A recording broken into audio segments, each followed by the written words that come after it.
Hello everybody and welcome to day, I don't know what, of quarantining.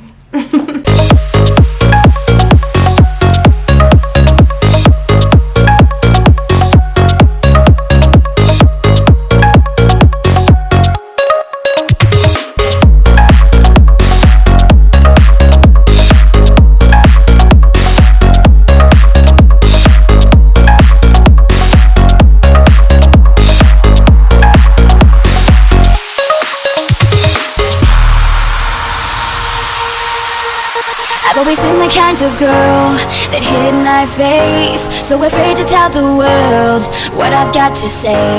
But I have this dream right inside of me. I'm gonna let it show. It's time to let you know. To let you know. This is real, this is me. I'm exactly where I'm supposed to be now. Gonna let the light shine on me. Now I found who I am. There's no way to hold it in. No more hiding who I wanna be. This is me. So I kind of wanted to go through what my daily schedule is, what we've been doing, and I would love to hear more of what you guys have all been doing out there.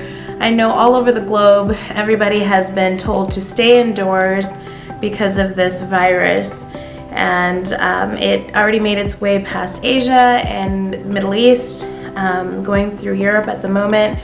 It is here in the US, but I know that they're saying it's going to get worse before it gets better here. So we are kind of bracing for it, and they're trying to prevent things from getting worse like they did in other countries previous. So they're trying to learn from other countries' mistakes, but unfortunately it's really disappointing, as I'm sure you guys have seen or know people as well that have thought this isn't a very big deal. By not listening to what we're being told to stay indoors unless it's necessary, you have people still out spreading, and the incubation period is supposedly a couple weeks before you even show symptoms and signs. So you could seem like you are okay before you get really sick, and you're still passing it around and you just don't even know you're sick. So unfortunately that's making it worse, which is now why a lot of governments are starting to talk about locking down and forcing people to stay indoors. And I know a lot of people are up in arms and worried about martial law, having the military force people to stay indoors, or having the military enforce government laws. So you tell me what you feel about that. I'm really curious because I know there's a lot of fear around that. I don't know much about the martial law besides the fact of enforcing government law. Can you tell me below, like, what are some of the fears behind that? I'd love to hear, because I feel like I'm very ignorant when it comes to that. So anyways, I'm gonna try to insert some things that I've seen people posting about how it's not a big deal.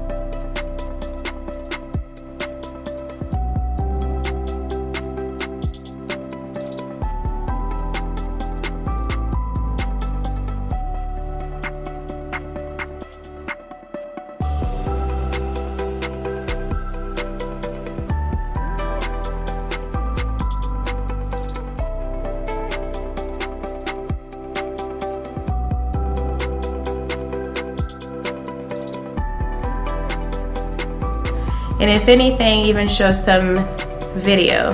If I get corona, I get corona. At the end of the day, I'm not going to let it stop me from partying. It's really messing up with my spring break. There's more serious things out there like hunger and poverty, and we need to address that. So what do you guys all think about this? Do you think it's a big deal? Do you think it's not a big deal?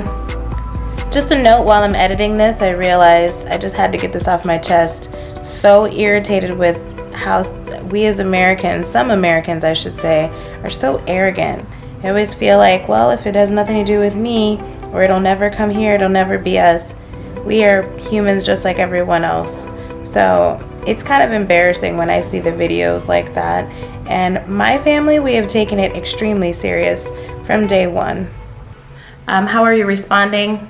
Either way, I wanted to get into my routine that I've created. The first 2 days, I let the kids just play. So we were in the backyard. Our area is very fenced in. Forgive me, because today you're gonna get a little bit of a tour of parts of the house. It is a mess because we've been stuck in here. But I want to kind of show you a little bit of our area, our space, and what we're doing with it. I've realized that having a strict schedule, I'm able to teach the kids more and have a purpose every day instead of just feeling at a loss. We have a sense of normalcy in this house as much as we can. I've made a point that every day, everyone's alarm, the kids anyway, is set at 7:30, and my alarm is still getting up at 4:45, 5 o'clock. We get up, we get dressed, we brush our teeth, we have breakfast before our day starts. I think that's super important too, to keep some of the normalcy, is to be able to make sure we're still getting ready. You kind of take a certain pride in actually getting up out of bed and out of pajamas every day. So that's also been part of our routine. So to start, I created this list. So we start the morning, everybody has an alarm set for 7:30 a.m. We start breakfast and then we start class. I've heard that the hardest classes are better to start for kids in the morning, so we do math before we have an outdoor break in the backyard. Reading in English, which is grammar included, before we have a lunch. And then we do art, which we also kind of mix some science in there usually. And then we have Spanish, a little bit of world events and culture, or about the world around us. You can also include science in that.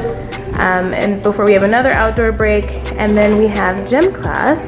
And then the last hour is spent on handwriting and other things that maybe we had questions on, or that we're trying to squeeze in by the end of the day. School is over by 4 p.m. This is our little backyard area. So this is a mess, but they've been making slime, blowing bubbles, but this is our little fenced in back area, which is nice. It's not huge, it goes around the house as well, but this is where they've been, so it's nice. They get some sunlight, some time, but we've really been just in our own area. We are working on chemistry / home ec and math, so we've been learning fractions and how that plays into baking and cooking. And what do you guys decide to bake today, or what did you guys decide to bake? Cheesecake.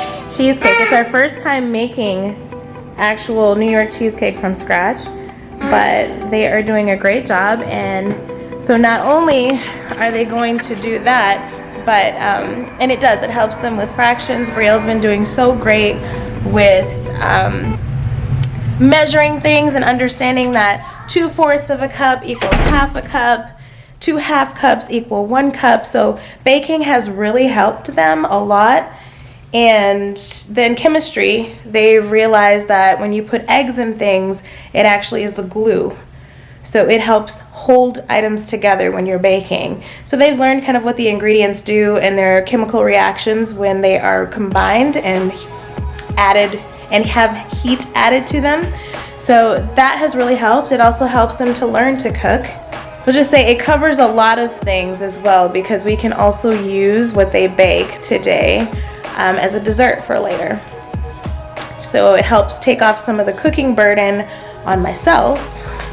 So I'm going to show you a little bit of what I've been doing. I've been looking up things of what I can do for a preschooler / kindergartner. See all these lights back here, guys.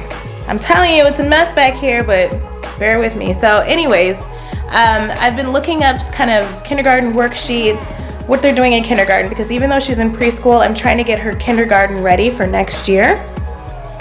And with Brielle, even though she's in 3rd grade, I'm trying to get her 4th grade ready for next year. So I've been looking at a lot of 4th grade grammar, 4th grade math.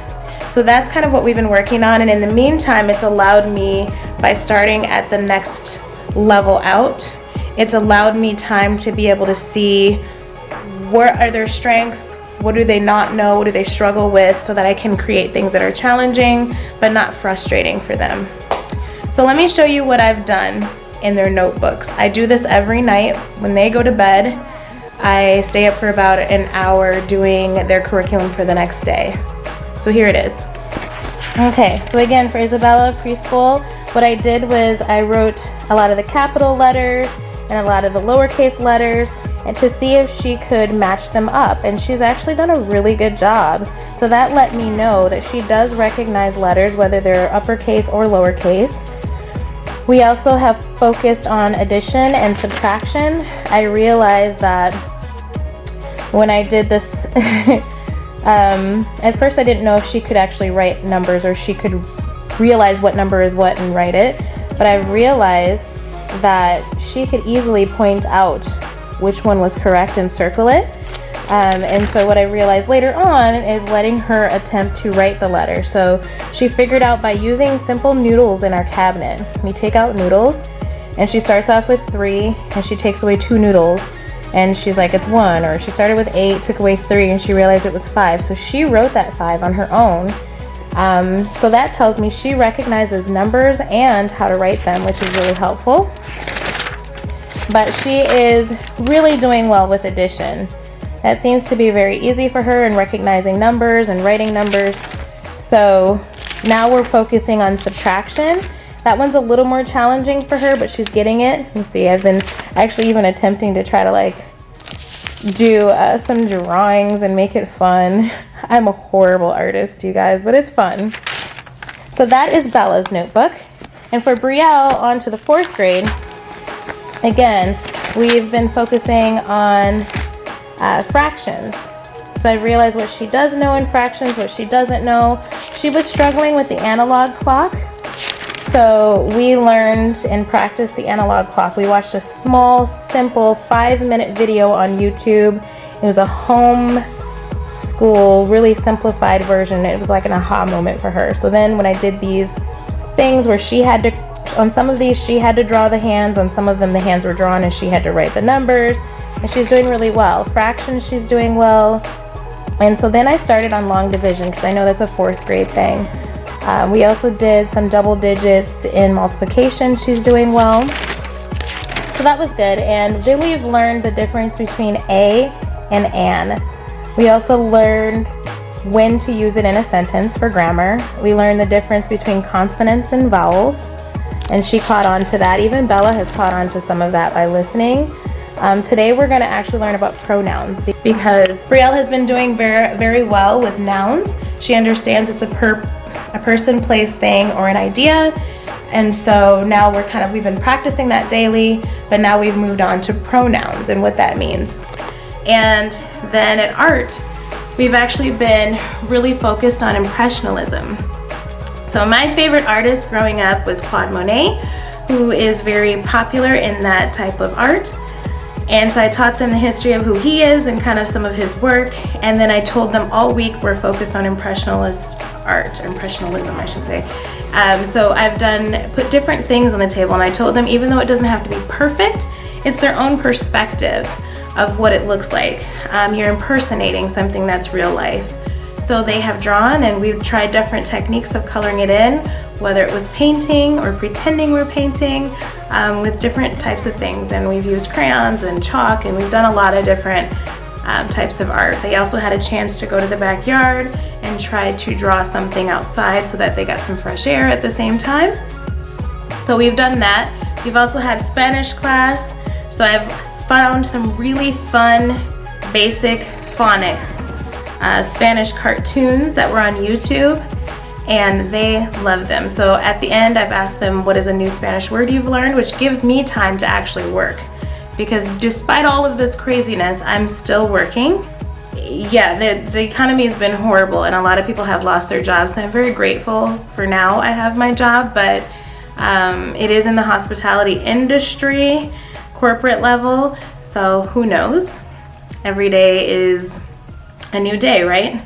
So in the meantime, I have work to get done. So usually I get up at about 5 in the morning, and I start about 2.5 hours of solid work. I get as much work as I can done that needs to be quiet before the kids get up at 7:30 and start their routine. We don't actually start class until 9. So that gives me a solid 4.5 hours to really focus, 4 hours to really focus on work.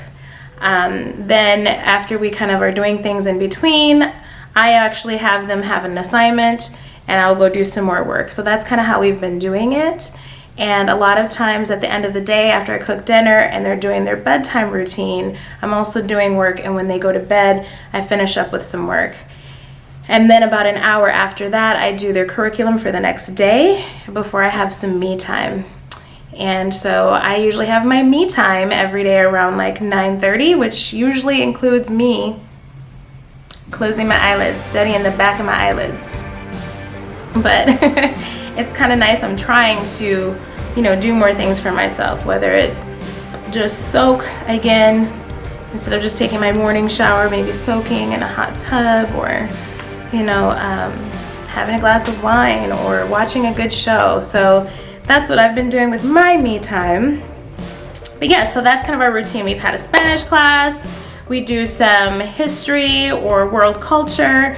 Lately, we've focused this week on where we lived. So we did an Arizona video, and I was really impressed when I asked the girls at the end of the night what they learned about that class.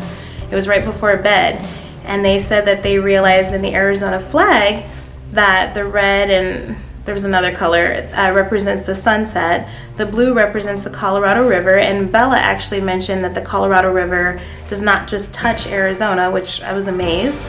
She said that also the state bird puts its eggs in the cactus to protect them.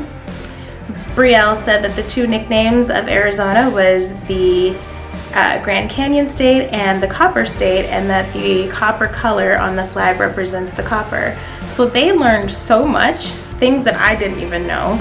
That was also on the Homework Pop on YouTube. It was a great resource. Then they did some with Florida. Today we're going to learn about Minnesota a little bit. Before next week, I think we're going to focus on the country overall before we go into world events and things. And I'm trying really hard to not scare them, but also not keep them completely in the dark. They do know about the coronavirus and how serious it is. Of course, Bella understands it in a preschooler's eyes, but they know that it's very serious and it could be potentially deadly, and that we have to stay inside to keep safe. It's hard for kids because they want to just play.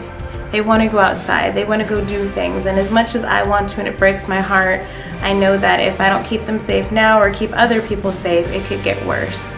So we are staying inside, but we live, fortunately, this is the one thing about living on the west side, is we live so much further out that there's really no one out. So when we go a mile down the street, we are in desolate desert and mountains. So we've utilized that as gym time, or at the end of the school day, to go on a walk and hike, and there's no one around. Decided to hike in the middle of nowhere, just to get away from people. It is so beautiful here. So that's really nice. That gives us time to really just breathe, be outside, not feel so confined in a small space, and be able to explore. So that is, I'm trying to think what else we've done. Bella has been continuously practicing her handwriting and letter writing. She's done sight words. We've been reading. Another thing I've done is had a guest reader every day. So it has alternated between Trevor, who's kind of quarantined himself because he's been at the hospital around a lot of these patients that potentially have the virus. So he's been scared that he could come around and either harm me or harm the children. So he's kind of kept himself in isolation, and he has Skyped the kids. So during our reading period, he has Skyped and read them a story. Yesterday, their previous nanny, Celestial, hi Celestial, if you're watching, from Florida, she has Skyped and was a guest reader, which was amazing, awesome that she did that, and she says she's going to continue to do it whenever we need her. And then today I read a couple chapters in an American Girl book that the girls and Brandis have been kind of reading with me the past few months. So I've tried to read with them through that hour, and then I also do a little grammar in that hour, and then also the last part of the hour I have them read on their tablets or grab a book from the little play area library that we have so that they can actually read on their own. So that's what we've been doing during that hour.